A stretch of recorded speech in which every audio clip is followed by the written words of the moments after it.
Good afternoon, grinders.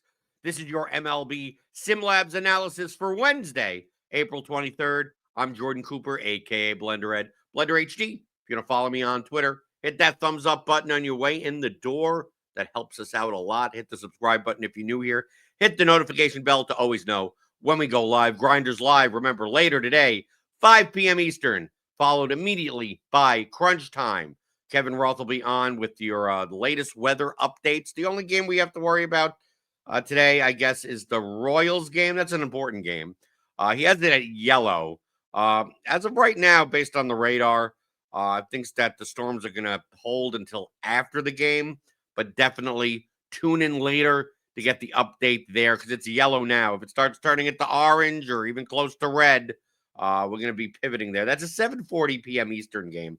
So we should know some information beforehand. It's kind of the slate is kind of split into two, right? We got a 7 p.m. Eastern game. We got three 7:40 p.m. Eastern games. Then a whole bunch of late games, right? 9:30, 9:40, 9:45, 10 o'clock, 10:05, right? So it's like half and half. So yeah, if that Royals game doesn't play, we'll have plenty of options to switch it to. But you probably don't want to roster some Royals today. They have the second highest implied team total on the slate, 4.93. Twins with the highest, 5.38. We got Texas. Obviously, the Rangers A's game has a healthy total, while the Brewers Giants game has like a 6.5 total. And a whole bunch of teams in the mid fours, right? The Dodgers, the Cubs.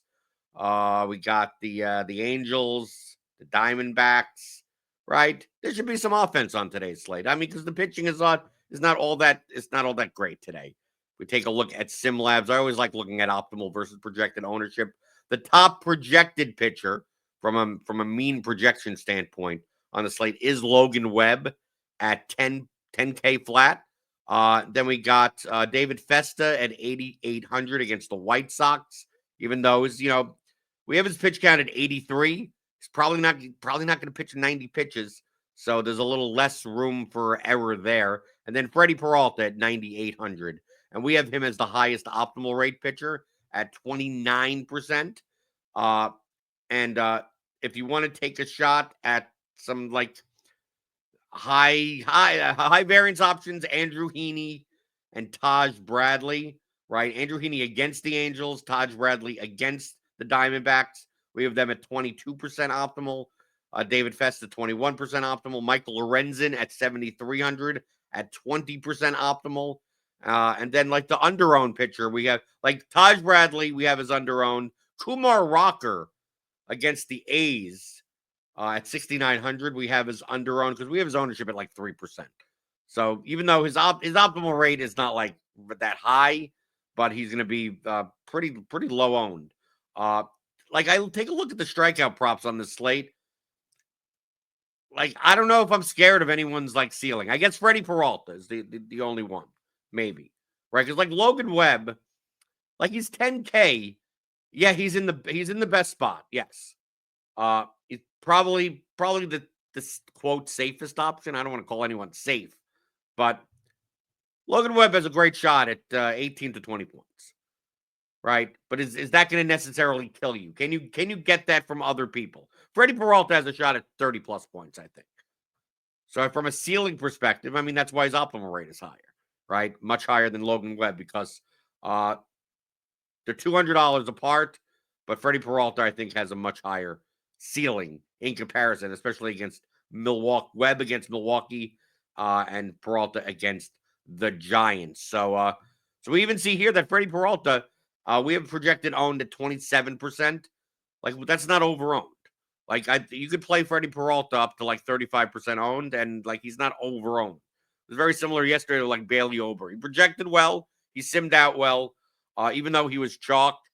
He was still under owned.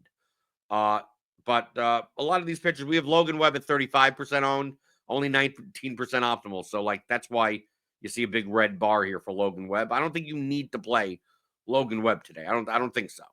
Although, it's one of these days where you got Eduardo Rodriguez, you get Bowden Francis, you get JP Sears, you get pitchers you really don't want to play. Matthew Boyd against the Dodgers, probably not. So I'll probably be sticking to, Peralta, Festa, maybe play some Taj Bradley, maybe some Taj Bradley, maybe some Michael Lorenzen, right, as a cheap play. I don't necessarily think you need to go cheap at pitcher today. There's plenty of value bats. I mean, the Royals are underpriced. I mean, all the teams that have high team totals seem to be underpriced today. We take a look at the top MLB stacks tool that we have here at RotoGrinders. Take a look at the optimal rate of stacks today. Royals at the top at 17%. Then we get Tampa Bay. We get Pittsburgh. Pittsburgh's up there. 4.18 implied team total. Toronto, Dodgers, Rangers, Twins, and then it kind of drops off from there. The value stack today is the Rangers. I mean, but they're going to be owned. I mean, the Rangers and the Twins are still underpriced. I mean, we take a look at the starting lineups page, and we go down to the Twins. Like the Twins, Buxton is still underpriced at 4,600, right? Carlos Correa is underpriced at 3,600. I mean, you got Ty France, you got Trevor Larnach, you got all these guys, Ryan Jeffers. I mean, this stack is really cheap. It's a 5.38 implied team total, highest on the slate, and you could stack them almost like it's a vomit stack, pretty much, right? You could say the same kind of thing for the Royals. I mean, yeah, Bobby Witt's there at 6,100, but everyone else is too cheap. Pascantino's under 4K. India's under 4K. Sal Perez is only 4K. Then you got like Michael Massey of Drew Waters. Drew Waters did great yesterday. He's 2,300. Against Herman Marquez, and I have no problem stacking against that guy. Right, so a lot of Royals, a lot of Twins today, I'm expecting. We can see here. Maybe some Rays against Rodriguez. I don't think we're going to get much Pittsburgh. We have Pittsburgh as underowned. Rays is underowned, but Pittsburgh's kind of expensive. Same for like the Dodgers. The Dodgers will always be up there in optimal rate. But I mean, it's a very expensive stack. You're gonna have to play some Kumar Rocker, Michael Lorenzen lineups to fit in a Dodgers stack. That's worth the crap. Obviously, bottom of the order. But if you're not playing Betts, Ohtani, Freeman, if you're not playing like the main guy, Teoscar, I mean, is that really a Dodger stack? Probably not. So I think we're going to get a lot of Texas and Minnesota. And based on their optimal rates, they're going to be overowned. But it doesn't mean you can't play it. But I think I'm much more likely to play the Royals. And I'm much like the Royals, if you see here in our I mean, their stacks tool is based on our sims. So I mean, it's the same thing.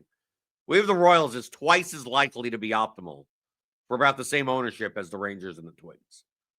So I'm much more likely to play the Royals today. We can see in SimLabs go in, and we're just going to put in 150 lineups to see what shows up.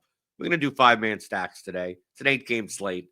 We should be focused on 5-man lineups and less so on 4s and 3s. And let's see what comes up, more than most. Even though if you're not playing 150 lineups, remember, this is not just a tool for if you play tons of lineups. You could use this to research just one lineup to play. I'm going to be playing 3 lineups tonight. I can still use SimLabs.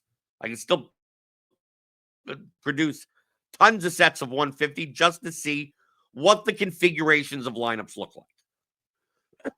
And I can start to pick and choose. I could decide to say, I don't want to play Logan Webb in my 3 lineups at all and just exclude him. I could say that I only want to play Royal stacks and pick out the one that you want to play. Here's a Texas stack that you want to play. You can start using the player filters and the team stack filters to do so.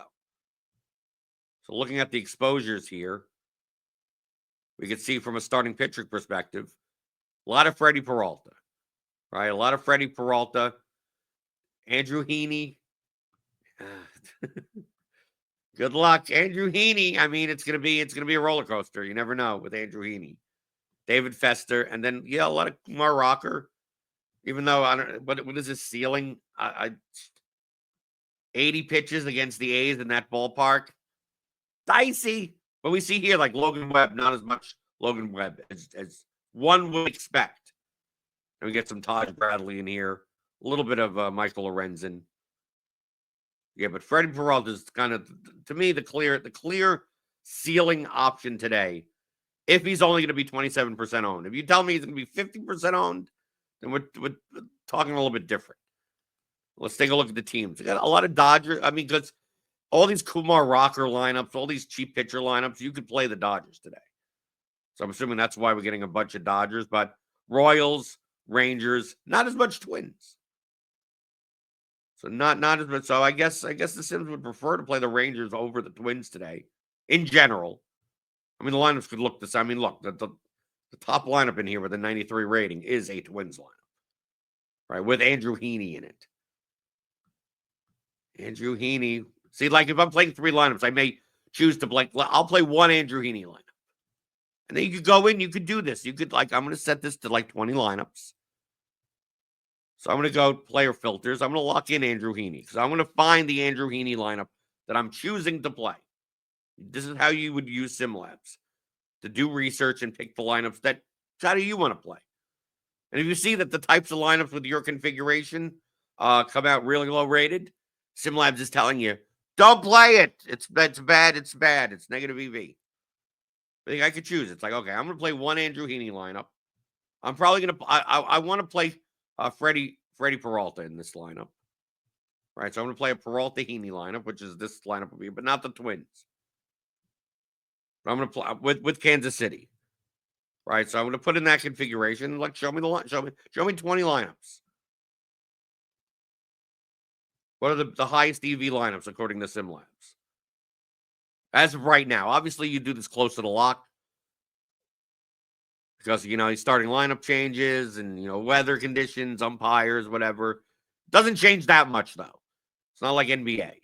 MLB, I mean, I could practically build my lineups now and then kind of make sure all my guys are in the right spots in the order. So here we go. Kansas City lineup. We had 93, 90, 86, 89. These are all fine. Right, here's one with playing Byron Buxton as a one-off is play a 25% on one-off. I mean, I said the same thing yesterday. You can, obviously. I prefer not to, but I don't mind this lineup. Right, Peralta, Heaney. You play the 5-man Kansas City stack with we have Kyle Isbell there. I'd rather have Drew Waters there, probably. And Wyatt Langford is a one-off. Vlad is a one-off. Yandy Diaz is a one-off. I think that's perfectly fine. Here's another one. Like bottom of like kind of a wraparound Royal stack with Higashioka. I mean, these are large. To be fair, these are large field lineups. Like this one ain't bad. Peralta, Heaney, Pasquantino, Massey, India, Witt, Hunter Renfroe. Brent Rooker is a one-off. Pilar is a one-off. Langoliers is a one-off. Perfectly fine. Bro, let's go to, we went to small field. Yeah, if we go to small field, some of these, like kind of weirdo, Higashioka one-off type of lineups may go away a little bit more. But here's a Heaney Peralta Royals lineup. And then let's say you choose one of these and you're like, well, that's my Andrew Heaney lineup. So now I don't want to look at any more Andrew Heaney lineups. I'm done with them. Playing 3 lineups. I already got my Royal stack. So I want a non-Andrew Heaney and I want the Texas stack. And maybe without Peralta in it. Right, so I'm going to say a non-Peralta, probably a David Festa. Give me a Festa Bradley type of lineup with Texas. And there you go. Well, I mean, I didn't lock them in, but Texas stacks that do not have Heaney or Peralta in it. And this could be another one of my lineups. And you can put in more than 20. You can put 150 and choose the ones that you want. Right towards the bottom, they're not going to be as good. This seems fine to me. I mean, take a look at this. Eduardo Rodriguez, David Festa, Berger, Semien, Jung, Langford, Dolis Garcia, Corbin Carroll, Bichette, and Sal Perez as one-offs. Perfectly fine. I'm not as high on Eduardo Rodriguez today. I think Cheese is, though. But I think this lineup's fine. These are large field lineups, so you're going to get a little bit more contrarian in these. Here's a Logan Webb lineup. Even though he's over-owned, whatever. Webb, Festa, Heimberger, Semien, Jung, White, Langford. Then one-offs are Rooker, Alvarez, and Farmer. That's perfectly fine to me. Perfectly fine. All right, probably getting a lot more. Yeah, you're probably getting a lot more Logan Webb in these Rangers lineups because you just have the money. Because you have the money, and I excluded Freddie Peralta. I'm assuming a lot of these lineups they actually be better if I excluded Peralta and he put Peralta instead of Logan Webb in there. But since I exclude Peralta, these are what these lineups look like.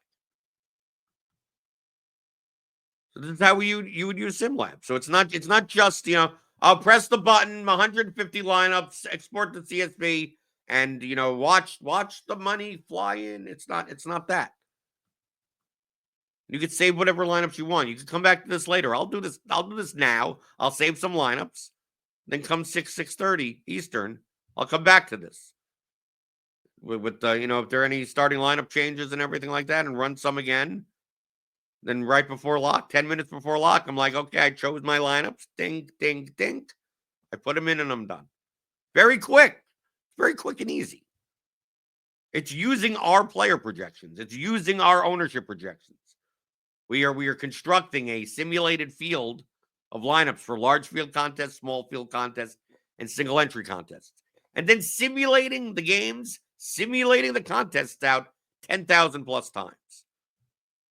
What lineups have the highest expected value based on that 10,000 plus trial simulation? That's what SimLabs does. Lineup HQ is, you're just doing a knapsack problem solver based on the projections, right? The mean projections. So you kind of have to jury rig the stuff yourself. I want to stack this. I want to exclude that. I want to group this between this certain, this ownership and cut this out. You have to kind of do it manually, sculpting it out yourself. SimLabs does all that work for you. Projection, correlation, and leverage. That's what I always say. The 3 levers of DFS. It's what I teach in the Theory of DFS at thetheoryofdfs.com if you want my 2 audio courses. But SimLabs gives you the projection, correlation, leverage, that balance. That's why I see a lot of, for large field lineups, you're going to need a lot more leverage, less projection to get different from the field, which is why the large field lineups tend to look a lot more contrarian than the single entry lineups. So this is how you use SimLabs. And if you have any questions, you could always join our Discord. There's a SimLabs channel, and feel free to tag me in there. I'll answer anything you want. I'm probably someone that has used SimLabs, other than Jamino, I guess. Other than the people that developed the tool, I've probably used SimLabs more than anyone else on the planet. So I know everything about SimLabs. You want to come to me with the questions all you want. You can post them in the comments if you want as well. But you get that as part of the Combo Light package. You get SimLabs for the 4 major sports. You get all of our research tools, as well as our premium written content, which includes Cheese's $1 million musings for one low price. It's way too low, in my opinion. But click on that link in the description for more information about that. And if you don't do that, at least give me the thumbs up button. You know how much I like the thummy thumbs. My voice is I almost made it 20 minutes. And I don't sound like a frog yet. It's by next week, I should probably be in full force. Probably, hopefully. I hope so. So keep on hitting that like button, hit the subscribe button, and hit the notification bell because we got Grinders Live later today and crunch time. Kevin Roth will update us on that Kansas City game because obviously that Royals game's in question, right? We're probably not going to be playing that game. You're not going to want to play the Royals. Then, if that's the case, I think Texas and Minnesota are going to be super duper chalk. Then getting a little bit more off the board is going to be much more worthwhile. So that is your MLB SimLabs analysis here on RotoGrinders.com.